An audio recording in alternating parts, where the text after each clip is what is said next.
It was a bitter winter. The stormy weather was followed by sleet and snow, and then by a hard frost which did not break till well into February.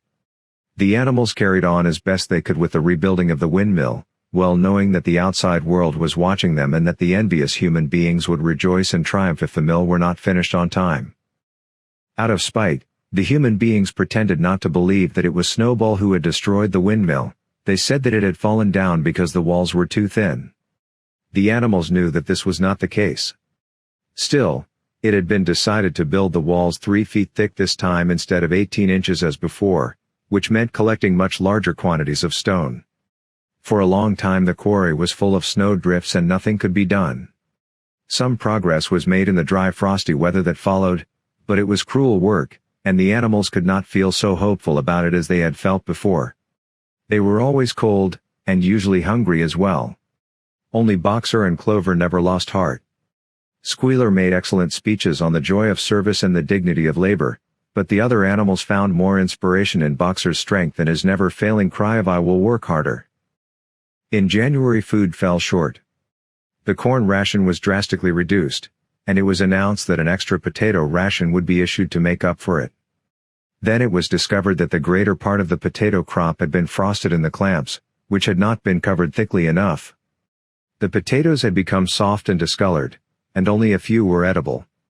For days at a time the animals had nothing to eat but chaff and mangles. Starvation seemed to stare them in the face.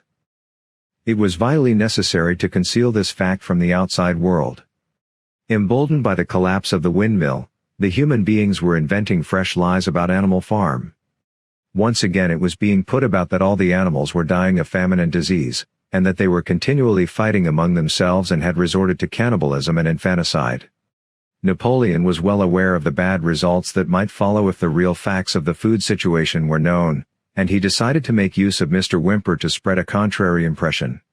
Hitherto the animals had had little or no contact with Whymper on his weekly visits. Now, however, a few selected animals, mostly sheep, were instructed to remark casually in his hearing that rations had been increased. In addition, Napoleon ordered the almost empty bins in the store shed to be filled nearly to the brim with sand, which was then covered up with what remained of the grain and meal. On some suitable pretext Whymper was led through the store shed and allowed to catch a glimpse of the bins. He was deceived, and continued to report to the outside world that there was no food shortage on Animal Farm. Nevertheless, towards the end of January it became obvious that it would be necessary to procure some more grain from somewhere. In these days Napoleon rarely appeared in public, but spent all his time in the farmhouse, which was guarded at each door by fierce-looking dogs. When he did emerge, it was in a ceremonial manner, with an escort of 6 dogs who closely surrounded him and growled if anyone came too near. Frequently he did not even appear on Sunday mornings, but issued his orders through one of the other pigs, usually Squealer. One Sunday morning Squealer announced that the hens, who had just come in to lay again, must surrender their eggs. Napoleon had accepted, through Whymper, a contract for 400 eggs a week. The price of these would pay for enough grain and meal to keep the farm going till summer came on and conditions were easier. When the hens heard this, they raised a terrible outcry. They had been warned earlier that this sacrifice might be necessary, but had not believed that it would really happen. They were just getting their clutches ready for the spring sitting, and they protested that to take the eggs away now was murder. For the first time since the expulsion of Jones, there was something resembling a rebellion. Led by 3 young black Minorca pullets, the hens made a determined effort to thwart Napoleon's wishes. Their method was to fly up to the rafters and there lay their eggs, which smashed to pieces on the floor. Napoleon acted swiftly and ruthlessly. He ordered the hens' rations to be stopped, and decreed that any animal giving so much as a grain of corn to a hen should be punished by death. The dogs saw to it that these orders were carried out. For 5 days the hens held out, then they capitulated and went back to their nesting boxes. 9 hens had died in the meantime. Their bodies were buried in the orchard, and it was given out that they had died of coccidiosis. Whymper heard nothing of this affair, and the eggs were duly delivered, a grocer's van driving up to the farm once a week to take them away. All this while no more had been seen of Snowball. He was rumored to be hiding on one of the neighboring farms, either Foxwood or Pinchfield. Napoleon was by this time on slightly better terms with the other farmers than before. It happened that there was in the yard a pile of timber which had been stacked there 10 years earlier when a beech spinney was cleared. It was well seasoned, and Whymper had advised Napoleon to sell it. Both Mr. Pilkington and Mr. Frederick were anxious to buy it. Napoleon was hesitating between the two, unable to make up his mind. It was noticed that whenever he seemed on the point of coming to an agreement with Frederick, Snowball was declared to be in hiding at Foxwood, while, when he inclined toward Pilkington, Snowball was said to be at Pinchfield. Suddenly, early in the spring, an alarming thing was discovered. Snowball was secretly frequenting the farm by night. The animals were so disturbed that they could hardly sleep in their stalls. Every night, it was said, he came creeping in under cover of darkness and performed all kinds of mischief. He stole the corn, he upset the milk pails, he broke the eggs, he trampled the seedbeds, he gnawed the bark off the fruit trees. Whenever anything went wrong, it became usual to attribute it to Snowball. If a window was broken or a drain was blocked up, someone was certain to say that Snowball had come in the night and done it, and when the key of the store shed was lost, the whole farm was convinced that Snowball had thrown it down the well. Curiously enough, they went on believing this even after the mislaid key was found under a sack of meal. The cows declared unanimously that Snowball crept into their stalls and milked them in their sleep. The rats, which had been troublesome that winter, were also said to be in league with Snowball. Napoleon decreed that there should be a full investigation into Snowball's activities. With his dogs in attendance, he set out and made a careful tour of inspection of the farm buildings, the other animals following at a respectful distance. At every few steps Napoleon stopped and snuffed the ground for traces of Snowball's footsteps, which, he said, he could detect by the smell. He snuffed in every corner, in the barn, in the cowshed, in the hen houses, in the vegetable garden, and found traces of Snowball almost everywhere. He would put his snout to the ground, give several deep sniffs, and exclaim in a terrible voice, "Snowball! He has been here. I can smell him distinctly." And at the word Snowball all the dogs let out blood-curdling growls and showed their side teeth. The animals were thoroughly frightened. It seemed to them as though Snowball were some kind of invisible influence, pervading the air about them and menacing them with all kinds of dangers. In the evening Squealer called them together, and with an alarmed expression on his face told them that he had some serious news to report. "Comrades," cried Squealer, making little nervous skips, "a most terrible thing has been discovered. Snowball has sold himself to Frederick of Pinchfield Farm, who is even now plotting to attack us and take our farm away from us. Snowball is to act as his guide when the attack begins. But there is worse than that. We had thought that Snowball's rebellion was caused simply by his vanity and ambition. But we were wrong, comrades. Do you know what the real reason was? Snowball was in league with Jones from the very start. He was Jones's secret agent all the time. It has all been proved by documents which he left behind him, and which we have only just discovered. To my mind this explains a great deal, comrades. Did we not see for ourselves how he attempted, fortunately without success, to get us defeated and destroyed at the Battle of the Cowshed? The animals were stupefied. This was a wickedness far outdoing Snowball's destruction of the windmill. But it was some minutes before they could fully take it in. They all remembered, or thought they remembered, how they had seen Snowball charging ahead of them at the Battle of the Cowshed, how he had rallied and encouraged them at every turn, and how he had not paused for an instant even when the pellets from Jones's gun had wounded his back. At first it was a little difficult to see how this fitted in with his being on Jones's side. Even Boxer, who seldom asked questions, was puzzled. He lay down, tucked his 4 hoofs beneath him, shut his eyes, and with a hard effort managed to formulate his thoughts. "I do not believe that," he said. "Snowball fought bravely at the Battle of the Cowshed. I saw him myself. Did we not give him Animal Hero, First Class, immediately afterwards? That was our mistake, comrade. For we know now, it is all written down in the secret documents, that we have found that in reality he was trying to lure us to our doom." "But he was wounded," said Boxer. "We all saw him running with blood." "That was part of the arrangement," cried Squealer. "Jones's shot only grazed him. I could show you this in his own writing, if you were able to read it. The plot was for Snowball, at the critical moment, to give the signal for flight and leave the field to the enemy. And he very nearly succeeded. I will even say, comrades, he would have succeeded if it had not been for our heroic leader, Comrade Napoleon. Do you not remember how, just at the moment when Jones and his men had got inside the yard, Snowball suddenly turned and fled, and many animals followed him? And do you not remember, too, that it was just at that moment, when panic was spreading and all seemed lost, that Comrade Napoleon sprang forward with a cry of death to humanity, and sank his teeth in Jones's leg? Surely you remember that, comrades?" exclaimed Squealer, frisking from side to side. Now when Squealer described the scene so graphically, it seemed to the animals that they did remember it. At any rate, they remembered that at the critical moment of the battle Snowball had turned to flee. But Boxer was still a little uneasy. "I do not believe that Snowball was a traitor at the beginning," he said finally. "What he has done since is different. But I believe that at the Battle of the Cowshed he was a good comrade." "Our leader, Comrade Napoleon," announced Squealer, speaking very slowly and firmly, "has stated categorically, comrade, that Snowball was Jones's agent from the very beginning, yes, and from long before the rebellion was ever thought of." "Ah, that is different," said Boxer. "If Comrade Napoleon says it, it must be right." "That is the true spirit, comrade," cried Squealer, but it was noticed he cast a very ugly look at Boxer with his little twinkling eyes. He turned to go, then paused and added impressively, "I warn every animal on this farm to keep his eyes very wide open. For we have reason to think that some of Snowball's secret agents are lurking among us at this moment." 4 days later, in the late afternoon, Napoleon ordered all the animals to assemble in the yard.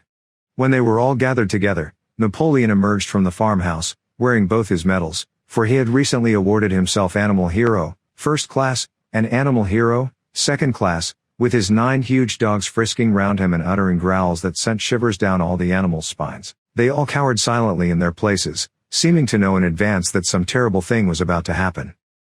Napoleon stood sternly surveying his audience, then he uttered a high-pitched whimper.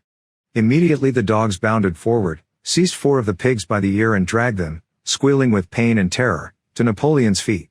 The pigs' ears were bleeding, the dogs had tasted blood, and for a few moments they appeared to go quite mad. To the amazement of everybody, 3 of them flung themselves upon Boxer. Boxer saw them coming and put out his great hoof, caught a dog in midair, and pinned him to the ground. The dog shrieked for mercy and the other 2 fled with their tails between their legs. Boxer looked at Napoleon to know whether he should crush the dog to death or let it go. Napoleon appeared to change countenance, and sharply ordered Boxer to let the dog go, whereat Boxer lifted his hoof, and the dog slunk away, bruised and howling. Presently the tumult died down. The 4 pigs waited, trembling, with guilt written on every line of their countenances. Napoleon now called upon them to confess their crimes. They were the same 4 pigs as had protested when Napoleon abolished the Sunday meetings. Without any further prompting they confessed that they had been secretly in touch with Snowball ever since his expulsion, that they had collaborated with him in destroying the windmill, and that they had entered into an agreement with him to hand over Animal Farm to Mr. Frederick. They added that Snowball had privately admitted to them that he had been Jones's secret agent for years past. When they had finished their confession, the dogs promptly tore their throats out, and in a terrible voice Napoleon demanded whether any other animal had anything to confess. The 3 hens who had been the ringleaders in the attempted rebellion over the eggs now came forward and stated that Snowball had appeared to them in a dream and incited them to disobey Napoleon's orders. They, too, were slaughtered. Then a goose came forward and confessed to having secreted 6 ears of corn during the last year's harvest and eaten them in the night. Then a sheep confessed to having urinated in the drinking pool urged to do this, so she said, by Snowball, and 2 other sheep confessed to having murdered an old ram, an especially devoted follower of Napoleon, by chasing him round and round a bonfire when he was suffering from a cough. They were all slain on the spot. And so the tale of confessions and executions went on, until there was a pile of corpses lying before Napoleon's feet and the air was heavy with the smell of blood, which had been unknown there since the expulsion of Jones. When it was all over, the remaining animals, except for the pigs and dogs, crept away in a body. They were shaken and miserable. They did not know which was more shocking, the treachery of the animals who had leagued themselves with Snowball, or the cruel retribution they had just witnessed. In the old days there had often been scenes of bloodshed equally terrible, but it seemed to all of them that it was far worse now that it was happening among themselves. Since Jones had left the farm until today, no animal had killed another animal. Not even a rat had been killed. They had made their way onto the little knoll where the half-finished windmill stood, and with one accord they all lay down as though huddling together for warmth. Clover, Muriel, Benjamin, the cows, the sheep, and a whole flock of geese and hens, every one, indeed, except the cat, who had suddenly disappeared just before Napoleon ordered the animals to assemble. For some time nobody spoke. Only Boxer remained on his feet. He fidgeted to and fro, swishing his long black tail against his sides and occasionally uttering a little whinny of surprise. Finally he said, "I do not understand it. I would not have believed that such things could happen on our farm. It must be due to some fault in ourselves. The solution, as I see it, is to work harder. From now onwards I shall get up a full hour earlier in the mornings." And he moved off at his lumbering trot and made for the quarry. Having got there, He collected 2 successive loads of stone and dragged them down to the windmill before retiring for the night. The animals huddled about Clover, not speaking. The knoll where they were lying gave them a wide prospect across the countryside. Most of Animal Farm was within their view: the long pasture stretching down to the main road, the hayfield, the spinney, the drinking pool, the plowed fields where the young wheat was thick and green, and the red roofs of the farm buildings with the smoke curling from the chimneys. It was a clear spring evening. The grass and the bursting hedges were gilded by the level rays of the sun. Never had the farm, and with a kind of surprise they remembered that it was their own farm. Every inch of it their own property appeared to the animals so desirable a place. As Clover looked down the hillside, her eyes filled with tears. If she could have spoken her thoughts, it would have been to say that this was not what they had aimed at when they had set themselves years ago to work for the overthrow of the human race. These scenes of terror and slaughter were not what they had looked forward to on that night when old Major first stirred them to rebellion. If she herself had had any picture of the future, it had been of a society of animals set free from hunger and the whip, all equal, each working according to his capacity, the strong protecting the weak, as she had protected the lost brood of ducklings with her foreleg on the night of Major's speech. Instead, she did not know why they had come to a time when no one dared speak his mind, when fierce, growling dogs roamed everywhere, and when you had to watch your comrades torn to pieces after confessing to shocking crimes. There was no thought of rebellion or disobedience in her mind. She knew that, even as things were, they were far better off than they had been in the days of Jones, and that before all else it was needful to prevent the return of the human beings. Whatever happened, she would remain faithful, work hard, carry out the orders that were given to her, and accept the leadership of Napoleon. But still, it was not for this that she and all the other animals had hoped and toiled. It was not for this that they had built the windmill and faced the bullets of Jones's gun. Such were her thoughts, though she lacked the words to express them. At last, feeling this to be in some way a substitute for the words she was unable to find, she began to sing Beasts of England. The other animals sitting round her took it up, and they sang it 3 times over very tunefully, but slowly and mournfully, in a way they had never sung it before. They had just finished singing it for the 3rd time when Squealer, attended by 2 dogs, approached them with the air of having something important to say. He announced that, by a special decree of Comrade Napoleon, Beasts of England had been abolished. From now onwards it was forbidden to sing it. The animals were taken aback. "Why?" cried Muriel. "It's no longer needed, comrade," said Squealer stiffly. "Beasts of England was the song of the rebellion. But the rebellion is now completed. The execution of the traitors this afternoon was the final act. The enemy, both external and internal, has been defeated. In Beasts of England we expressed our longing for a better society in days to come. But that society has now been established. Clearly this song has no longer any purpose." Frightened though they were, some of the animals might possibly have protested, but at this moment the sheep set up their usual bleating of 4 legs good, 2 legs bad, which went on for several minutes and put an end to the discussion. So Beasts of England was heard no more. In its place Minimus, the poet, had composed another song which began, Animal Farm, never through me shalt thou come to harm. And this was sung every Sunday morning after the hoisting of the flag. But somehow neither the words nor the tune ever seemed to the animals to come up to Beasts of England.